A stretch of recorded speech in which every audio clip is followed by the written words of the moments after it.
हमारे चैनल को सब्सक्राइब करें और नई अपडेट्स के लिए घंटी के बटन को जरूर दबाएं। वअला आलि मुहम्मद कमा सल्लैता अला इब्राहीम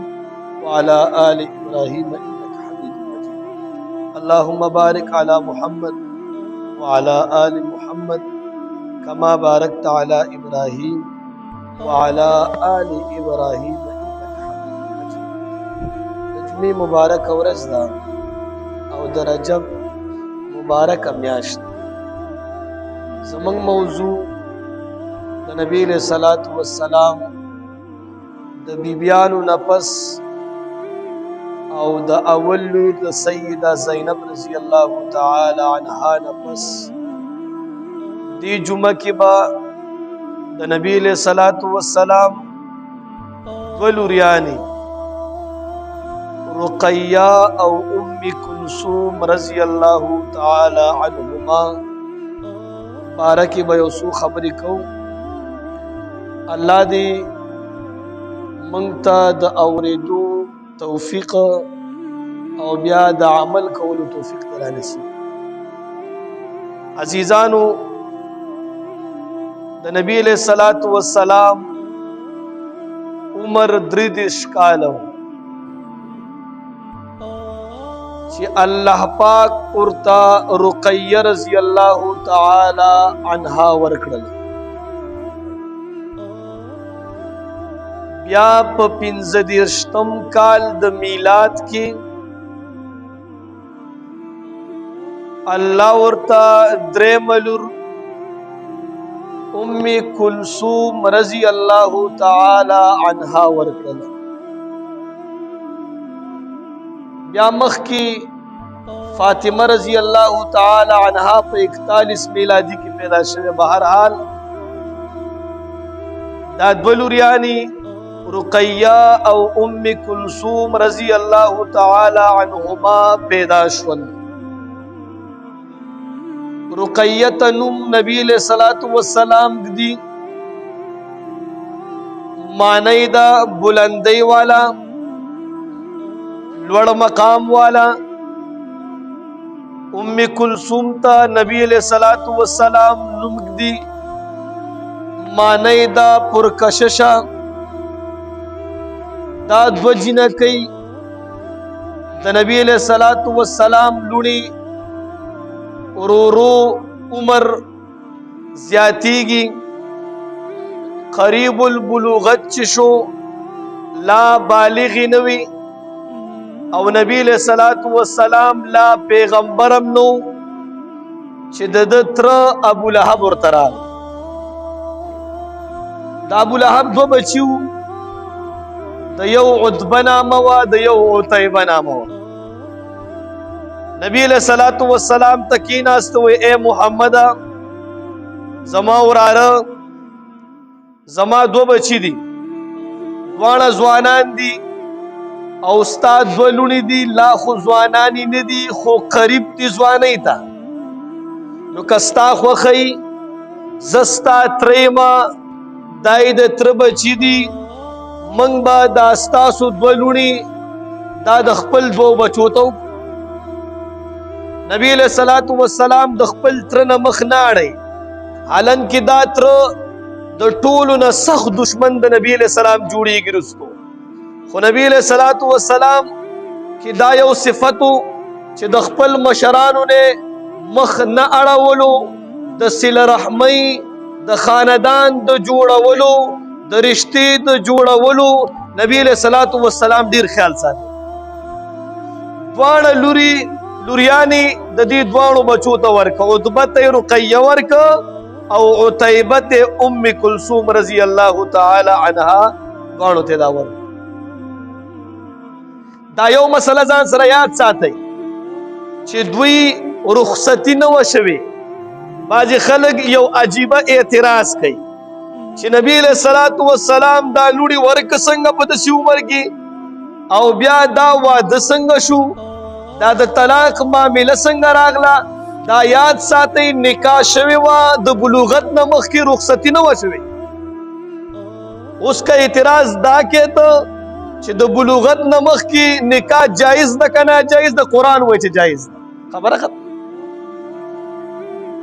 نبی علیہ الصلوۃ والسلام د دوی نکاح ور سره وکړله او د نبی علیہ السلام په کور کې دوی رخصتي لا نه ده شوې. وخت تیریږي، نبی علیہ الصلوۃ والسلام د نبوت دعوه کوي. د نبوت د دعوی نه پس 3 کال پوری نبی علیہ الصلوۃ والسلام پټ دعوت چلی. 3 کلونو پوری نبی علیہ السلام ښکارا چاته دعوت نه ورکړي. 3 کال پس د میلادی په 40 نمبر کال باندې الله پاک آیات را لیږي وانذر عشیرتک الاقربین. اے پیغمبره خپل نږدې رشتہ دارانو ته دعوت ورکا، خپل نږدې رشتہ داران الله طرف ته وبلا، د وحدانیت لار ورته وخایا. نبی علیہ الصلوۃ والسلام د مکی په کوڅو کې ګرځي، وای اے زما خپلوانو تاسو را جمع شئ، تاسو سره زما ډیر ضروری کار دی، یو ضروری خبره درته کومه. ټول خپلوان د فاران په غر باندې را جمع شو، وای اے زما خپلوانه تاسو لکه زه دا خبره وکما دی غر نه رستو تاسو باندې یو قوم یو لوخر حمله کول غواړي، حمله کوي تاسو باندې، تاسو به زما د خبرې تصدیق وکئ، تاسو به دا ومنئ. ټول ورته په یو आवाज سره وای اے محمد بالکل ستا د خبرې تصدیق من کو، ته صادق ته امینی ته رښتونکی، تا کله موږ ته په زندګۍ کې دروغ نه دی ویلی، ستا موږ ته زندګي 43 کاله داسې کتاب په شانتې پروت دی، تا غلطه خبره کله نه ده کړې. وای اے محمد که دې غر د پاسه موږ ودرېږو او وګورو چې سم نشته بیا به موږ دا خبره کوو، کیدای شي زموږ سترګې دروغ وایي خو ستا خوله دروغ نشي ویلی. نبی علیہ الصلوۃ والسلام فرمایي یا ایها الناس قولوا لا اله الا الله تفلحون. اے خلکو چې دومره زما تصدیق کوئ نو بیا تاسو یو کار وکئ، لا اله الا الله وایي، تفلحون تاسو به کامیاب شئ. چې دا کلمه وویل کامیابی به ستاسو قدمونو ته راشي. اوس ګورې دې نه مخکې څنګه مسله وه،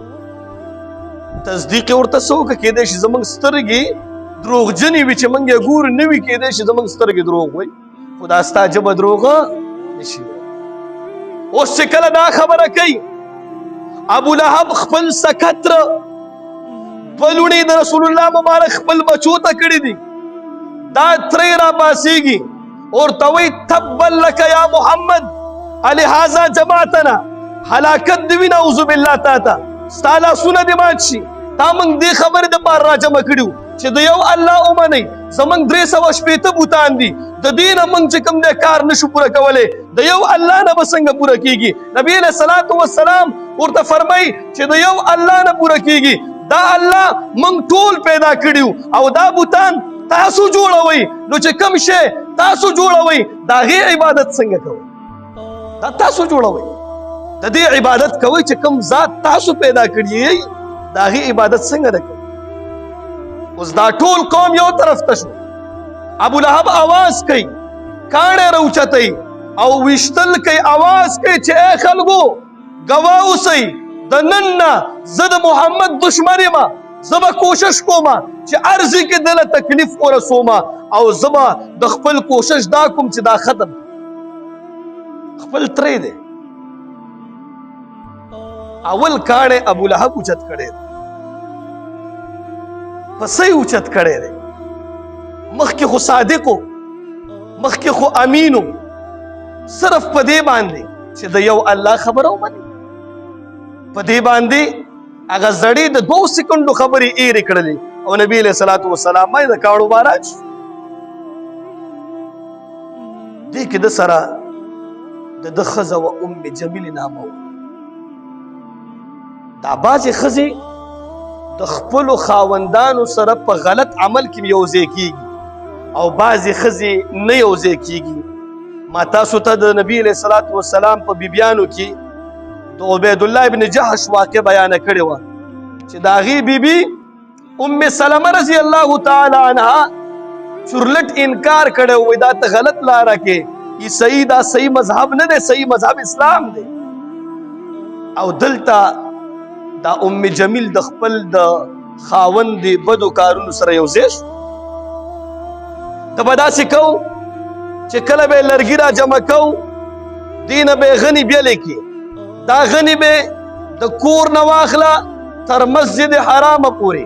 بیت الله شریفه پورې، دا غني به په لاره کې ږدل چې نبی علیه الصلاة والسلام دې ځای ته رانشي، عبادتونه کې. عزیزانو دا یاد ساتئ، رسول الله مبارک موتا ته یو تعلیم درکه چې کلم تا باندې مصیبت راځي، ته د دین عمل کې، ته د دعوت کار کې، ته عالمې، ته دلته بیانونه کې، مدرسې چلې، کوم عمل چې کې تا باندې به سخت کار راځي، ستا به خلک مخالف کېږي، خو د دې مخالفت د وجې نه د دین کار به نه پرېږدي، د خپل زړه به نه بیلې، د خپل هغه کوم عزت چې دی د هغې د وجې به کېنه نه، ته به د خپل کار کې الله پاک به براعت تا ته درکوي، کامیابي به ستا قدمونو ته اچي.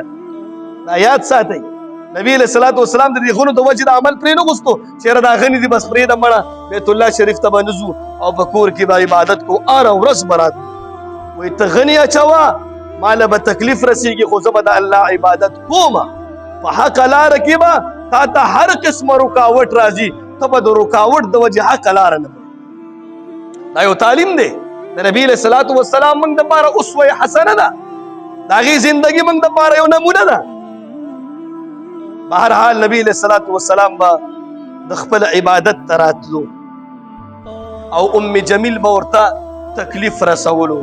بیا وروسته راځي چې دوی سره الله څه کړي هغه هم درته بیا بیانوو.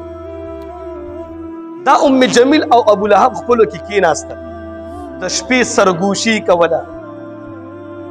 چې خاونده یو سړی د خپل ځان په تکلیف باندې دومره نه خفه کېږي چې څومره د بچو په تکلیف باندې خفه کېږي. نو موږ به داسې وکړو چې دا محمد خو صلی الله علیه وسلم دا خو نه پوهېږي، ده ته تکلیف رسوو دا خوشحالي، موږ به د بچو ته تکلیف ورسوو. نو کېدی شي د هغې د وجې نه، د هغه تکلیف د وجې نه دا د کم نبوت دعوه یې کړې ده او کم د یو خدای طرف ته خلک رابلي هغه عمل به پرېږدي. دوه بچي راوغوښته، عتبه یې عتیبه، ورته وایي ای بچو که تاسو زمونږ بچي او زمونږ نه پیدا یې، نو تاسو به داسې وکړئ چې کوم دوه لوریانې د نبي علیه الصلاة والسلام ما تاسو ته کړي دي، دې دواړو ته به تاسو طلاق ورکړئ. دا دواړه عتبه او عتیبه د پلار په خبره باندې لبیک وکړو او روان شو د نبي علیه الصلاة والسلام د کور طرف ته. نبی علیه الصلاة والسلام ته ویلې د خلکو په مخ کې چې زه عتبه رقیه ته ما طلاق ورکړی، بل وی زه عتیبه ام کلثوم ته مې طلاق ورکړی. نبی علیه الصلاة والسلام ډېر زیات خفه شو. ځوانې جنکۍ اوس ایله تقریبا د 14 کالو ته رسېدلي، لا واده شوي هم نه دي، صرف نکاح شوې وه. دا څنګه مسله په ما باندې راغله؟ نبی علیه الصلاة والسلام واقع ډېر زیات خفه شو او دا د بچو په خفګان سره واقع چې انسان ډېر زیات خفه کېږي. ستا په کور کې به خوشحالي وي، لور ته به د خفګان وي، ته به ورسره خفه یې. ستا په کور کې که خفګان وي خو لور ته د خوشحالي، ته به خوشحاله یې چې زمونږ باندې لږه مسله ده، خو زما لور په هغه پلان کې کور کې ډېره زیاته خوشحاله. نبی علیه الصلاة والسلام ته ډېر زیات تکلیف ورسېد. عثمان رضی الله تعالی عنه ورته راغلو، وایي ای د الله رسوله، د ابو لهب نه مالی لحاظ سره، قوتي لحاظ سره ښه یم، شرافتی لحاظ سره ښه یم، غټ خاندان مې دی. وی اے د الله رسول پتا باندې می ایمان هم راوړلې دی، تا چې کوم دی پیغمبر ګڼم، دا رقیه لور د مشرۍ کومه لور ده دا ماته راکړه. نبی علیه الصلاة والسلام دوی خبرې کوي، جبرائیل امین علیه الصلاة والسلام راځي، نبی علیه الصلاة والسلام ته فرمایي چې اے د الله پیغمبره ستا د لوریانو لایق هغه دوه کسان نو هغوی پرېږده او الله پاک فرمایي چې د خپل لور ورکه دی عثمان رضی الله تعالی عنه لوري ورکه رقیه رضی الله تعالی عنه عثمان رضی الله تعالی عنه ته ورکړه د دې دواړو نکاح وشوله کافران چې کله خبر شو چې د نبی علیہ الصلوۃ والسلام لور عثمان رضی الله تعالی عنہ ته کېناسته نو دوی تکالیف چالو کړ عثمان صاحب ته مختلف تکلیفونه دوی رسول عثمان رضی الله تعالی عنہ ته نبی علیہ الصلوۃ والسلام فرمایل چې اے عثمان تلاړ شه د حبشي طرف ته هجرت وکړه حبشي طرف ته هجرت وکړه بیا راغلو بیا د کافرانو ورته تکلیفونه رسول ولې د نبی علیہ الصلوۃ والسلام لور ته خپل بکور کې پناه ورکړې وه د نبی علیہ الصلوۃ والسلام لور سره واده کړو کافران په دې باندې غوسه وو چې موږ خو هغه له تکلیف رسول غوښتل چې رسول الله مبارک ته تکلیف ورسیږي دا خو زمونږ نه ښه سړی راغلو او د ده لورې وکړه زمونږ چې کوم زړه یخېدلو خو یخ نه شو نو نبی علیہ الصلوۃ والسلام دته بیا وویل چې ته هجرت وکړه بیا حبشي ته دویم پیره بیا لاړه هلته نه بیا راغلو بیا مدینې منورې ته چې کله هجرت کېده عثمان رضی الله تعالی عنه هم د رقیه رضی الله تعالی عنها سره لاړه مدینې منورې ته هلته یو کال ښه د خوشحالۍ زندگی تېره کړه په دې ټول عمر کې دا یو کال ښایسته تېر کړه د رقیه رضی الله تعالی عنها سره مدینه کې اوسېدل د جنگ بدر وخت راغلو نبی علیہ الصلوۃ والسلام اعلان وکړو چې صحابه ځان تیار کړي زمونږ د کفارو سره یو معرکه ده خو عثمان رضی الله تعالی عنہ ته عجیبه خبره کوي دی وخت کې رقیه رضی الله تعالی عنها بیماره وه یو څو دانې پرې راختي وو د هغې د وجې نه ډېره سخته تبه وه نبی علیہ الصلوۃ والسلام ورته فرمایي اے عثمان که زما په خوښه باندې جهاد کې او زما خبره مني نو زما تا ته حکم دی اے عثمانه چې ته پاتې شه رقیه بیماره ده د هغې خدمت وکړه دا یاد ساته عثمانه ستا ته به چې کوم دی کله موږ فاتح شو موږ جنگ وګټلو تا ته به بیت المال کې پوره پوره حصه ملاویږي عزیزانو عثمان رضی الله تعالی عنہ ډېر مالداره سړی و هغې اسلام دپاره ډېر خدمات دي د دې بیت المال د دې غنیمت خبره چې ورته وکړه دا دې دپاره چې اے عثمان یاد ساته ته به جنگ بدر کې نه خو ستا نوم به په بدریینو کې ته به جنگ بدر کې نه تا ته به هغه ثواب ملاویږي چې کوم د جنگ بدر صحابو ته ملاویږي تا به تا ته ملاویږي که تاسو خیال وکړئ عثمان رضی الله تعالی جنگ بدر ته نه دی تللی او بدریینو صحابو کې وګورئ په 4 نمبر د هغې نوم لیکل شوی دا ولې نبی علیہ الصلوۃ والسلام ورته فرمایلي دي چې اے عثمان دا ځان سره یاد ساته که موږ چېرته جنګ وګټلو تا ته به په مال غنیمت کې حصه ملاویږي مال غنیمت کې حصه ملاوېدلو دا معنی ده چې ته به په بدریینو صحابو کې ستا نوم لیکل کېږي نبی علیہ الصلوۃ والسلام جنگ بدر ته لاړو جنگ بدر مسلمانانو په اکثریت سره وګټله او ډېر کافران پکې برداران شو نبی علیہ الصلوۃ والسلام فاتحانه انداز باندې مدینه منورې ته واپس راځي زید بن حارثه رضی الله تعالی عنہ لیږي وی ورشه زما لور ته او زما زوم ته عثمان رضی الله تعالی عنہ ته خوشخبری ورکړي او مدینه کې اوازونه وکړي چې نبی علیہ الصلوۃ والسلام د جنگ بدر معرکه د کافرانو نه وګټله زید بن حارثه رضی الله تعالی عنہ راځي اوازونه کوي چې ګوري د نبی علیہ الصلوۃ والسلام د لور رقیه رضی الله تعالی عنها اخیری سلګۍ دي دا یې خخه کړې ده او عثمان رضی الله تعالی عنہ ورته داسې ناست دی ډډه وخي او جاړي عثمان رضی الله تعالی عنہ چې زه به نبی علیہ الصلوۃ والسلام ته څه جواب ورکوم نبی علیہ الصلوۃ والسلام لاړو جنگ ته عزیزانو دا اسلام دا دین د کوم چې اوازونه موږ کوو دا ډېر عجیبه طریقې سره موږ ته راغلی دې دپاره انبیاو صحابو د خپل رشتې تباه و برباد کړي نبی علیہ الصلوۃ والسلام راځي لوري په خاورو کې ده نبی علیہ الصلوۃ والسلام چې عثمان رضی الله تعالی عنہ ته ګوري او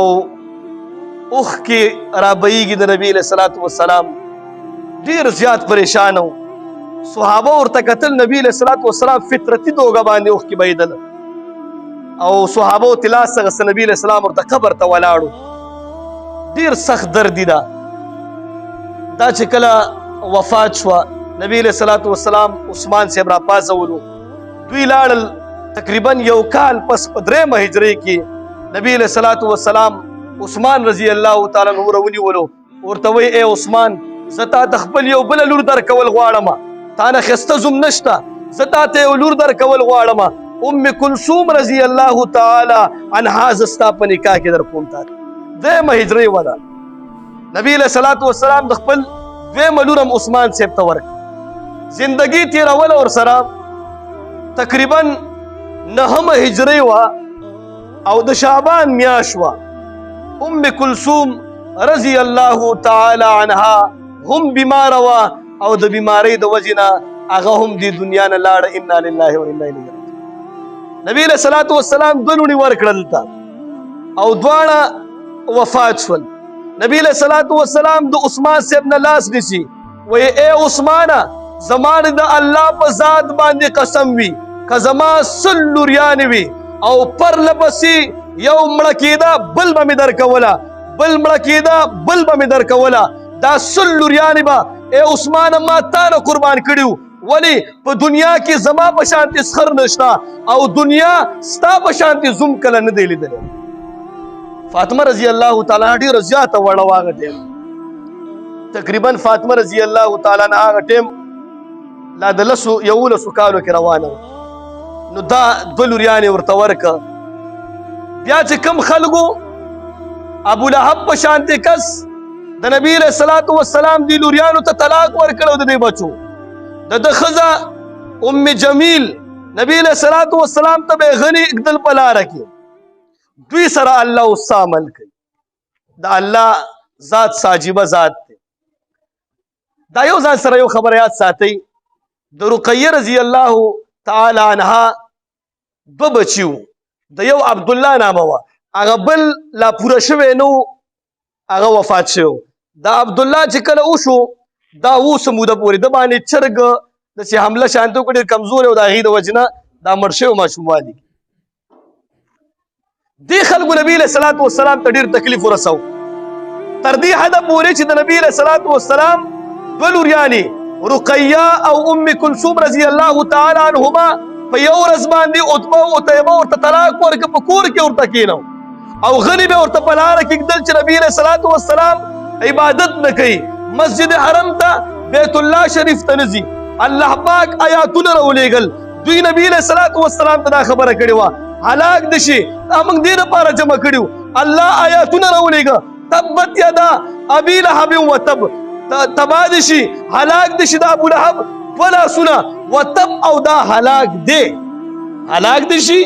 او بیا سوې الله پاک وتب هلاک دی کوم وخت نه چې پر رسول الله مبارک باندې د ډب چلولې هغه وخت نه دا سړی هلاک دا خو مهلت دی د لپاره ما اغنى عنه ماله وما کسب مال دولت اس سبم د خدای نه بچ نکی سيصلى نارا ذات لهب دا به داخل شي داسې اور ته چې غرغنډو والا وي ابو لهب ته ابو لهب ځکه وایي چې دا مخ ډېر سورو دا غرغنډو ته ویل کېږي فی جیدها حبل من مسد د ښځه چې خشاک به را جمع کول دا به هم چې کوم دی د مرۍ ته به پڼې اچول کېږي او دا به راښکاږي د اور پڼې به او په اور کې به دننه اچي الله څه عجیبه معامله کوي د سره ابو لهب باندې چینجي وشو په بدن کې ټول خلکو پرېغوسته ام جمیل هم پرېغوسته حبشیانو په مخ کې د عیسیانو په شانتې کار کولو په دې واڼوګانو کې هغه حبشیان یې راوغوښتل د نه بوی ختو د ده خدمت به حبشیانو کول پیسې به ورته ورکول چې کله مردار شو چا اوچتولو نو هغه حبشیانو واغوسته په یو کنده کې واچو ابو لهب داسې تللی ولې د نبي علیہ الصلوۃ والسلام سره ډېره لویه دشمني کړې ده د نبی علیہ الصلوۃ والسلام ته ډیر زیات تکلیف رسولې او ام جمیل چې د ښځه وه ته خو به پیله نه داسې کول چې لرګي به را جمع کول او د هغې چې کوم غني وې دا به د نبي علیہ الصلوۃ والسلام مخې ته ږدل د کور نه والا مسجد حرام پورې په دغه ورځ باندې د لرګي په سر باندې ایښي دي. لرګي ایښي پړی د مرۍ نه تو کړی دی. الله پاک پې غوټه راوسته، څنګه چې دا میرګي راځي په سړي باندې داسې غوټه یې پې راوستله او دا کوم بار چې و دا زوړند شو، دا بره پاتې شو، مرۍ کې پړی مضبوط شو، همدغه رنګې دا هم هلاک شو. دا د نبي علیه الصلاة والسلام د دوه لوڼو د رقیه او د ام کلثوم رضی الله تعالی عنهما زندگی وه چې ما ستاسو وړاندې کېښوسته. الله دې په دې باندې د عمل کولو توفیق را نصیب کړي. الله پاک دې زموږ لوڼه په دغه لاره باندې روان کړي څنګه چې د نبي علیه الصلاة والسلام د بیبیانو زندگی وه او د دې د لوڼو هغه رنګې زندگی د الله پاک زموږ بیبیانو ته او زموږ لوڼو ته نصیب کړي. الله دې زموږ د طرفه ترې راضي شي، زموږ په اعمالو کې د الله د هغوی حصه وکړي. واخر دعوانا الحمد لله.